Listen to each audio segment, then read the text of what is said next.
So now I'm getting ready to put the cylinder head back on, have both the dowel pins, new head gasket.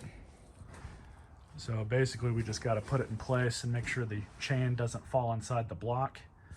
So I'm going to stick that rope through it again, just as kind of like a base measure, just to make sure it doesn't fall in.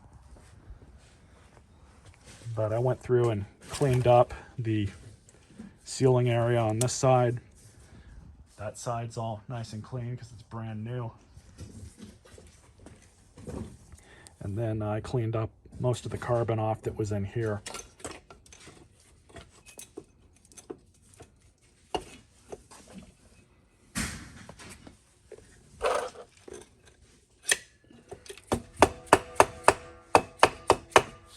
So for these, the manual says to coat the threads in some oil.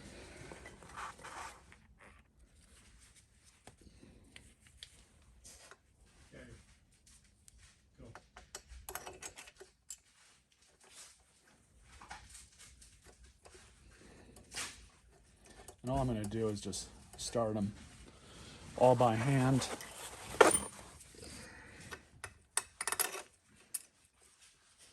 Just take my time with them. Then we'll torque them all down.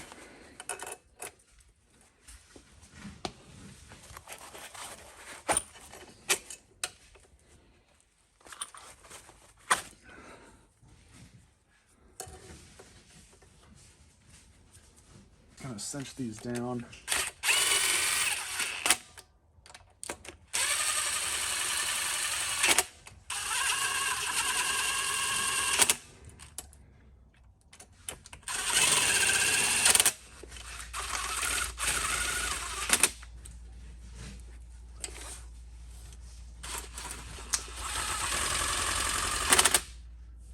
So these other nuts right here I'm going to have to tighten down, as well as this single bolt here. We'll torque everything, and we'll start with the head. So the cylinder head bolts go to 26 foot-pounds. So I'll just do one on camera, one or two on camera.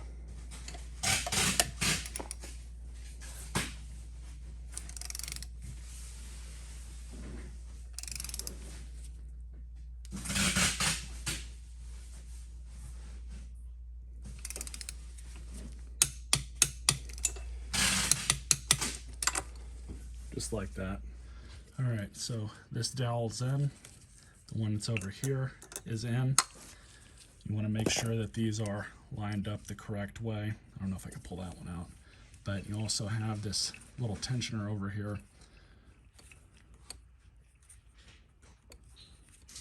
I'm just going to carefully pull it back out so you guys can see it. But you can see the spring. It's on the end of it. Just stick the spring down in there into the hole. And then the little pin, and that's all it's supposed to do. So just looking over the manual, you start with the bearing stopper spring, which is that piece in the spring that I just showed you guys. Then you make sure the two dowel pins are in. Then we're going to put the cam chain tensioner and return spring on and in place, as well as the cam chain tensioner shaft. So 8 and 7. Find 8 and 7 up here, and that's that funky looking thing. And number 7 is the bolt that goes right through it. So going back together with this, I did want to put this in the video. You have two sides of this. You want to make sure that this side is facing out from the engine. So it's just like this. It goes up against the camshaft just like that.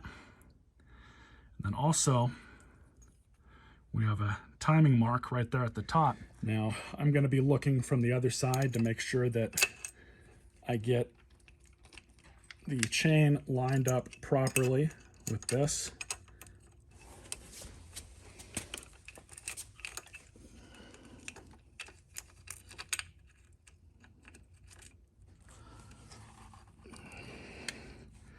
All right.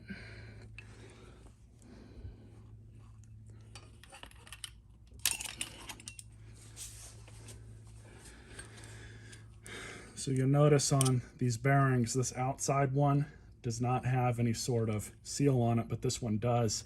This one needs to go on this side with the seal facing out. That's very important. So what we're gonna do is throw that bearing on, glide this on over, just like this. Grab this bearing, throw that on with that aforementioned seal facing out.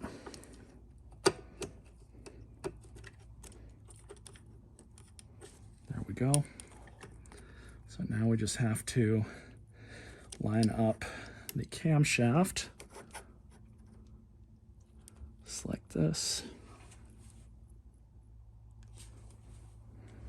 All right, so down below, I pulled off this small cover, rotated the engine until that little mark right there with the T to the right of it showed up. That's top dead center. So that index mark on the flywheel inside is lined up with the crankcase notches, and there's this one here and then there's one right above it. So that's all lined up. So the lobes on the camshaft are faced down. You can see how it annotates this right here. And then they want that marking up and these two markings visible right there. So now that that's done, we can put those two small bolts back in. So we'll just screw these in.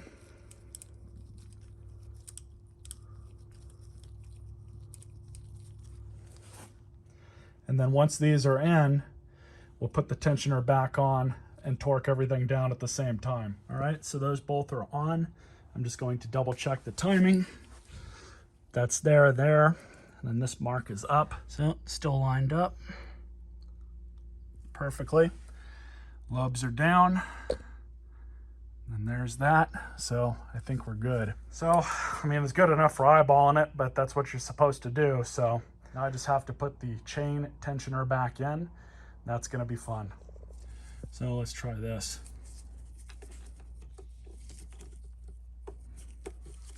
Just got to make sure that that's lining up correctly as well.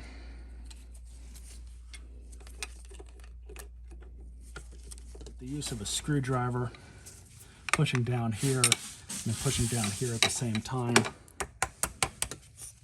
Mostly got it back in place. Just have to assist it the rest of the way.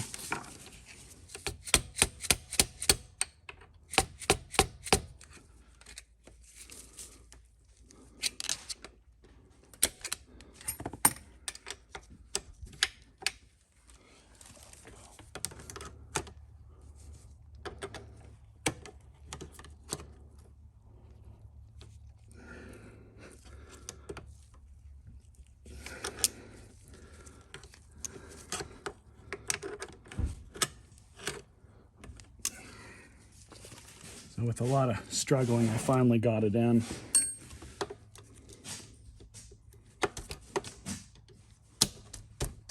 Let's try and knock that spring down a little bit.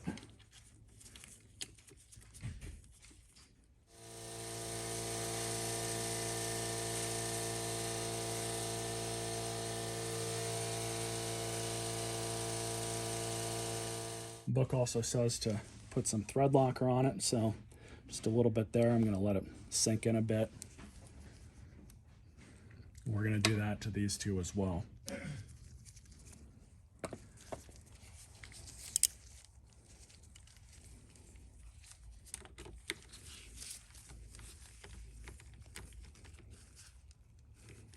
So this says 14 foot-pounds. We're going to have to convert that into inch-pounds. So that comes out to 168 inch-pounds.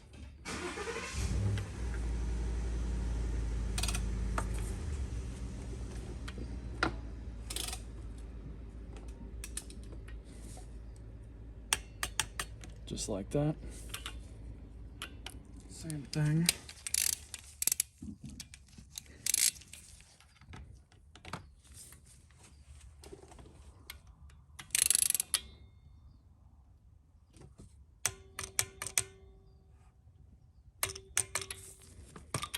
Now I just have to do this one. So this one here is a 5mm. So they have this universal torque reference up here. And what we're going to do here is just install it as it is here. So 5mm screw is 3 foot-pounds, so that's 36 inch-pounds. That's what it's going to get. Now the other ones down below for the cam sprocket, that called for a number here, 14, that's different from up here for 8mm. 16 to 20, and down here it's 17. So go with what the manual says. If it doesn't say anything, like with this, use a universal torque and you should be fine. So I'm going to back this down to 36 inch-pounds. So there's 20, 30, 35, 36. You can see it's just below 40.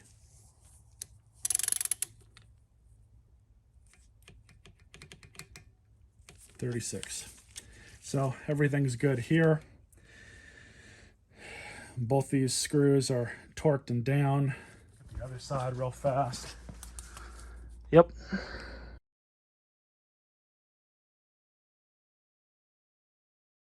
Perfect.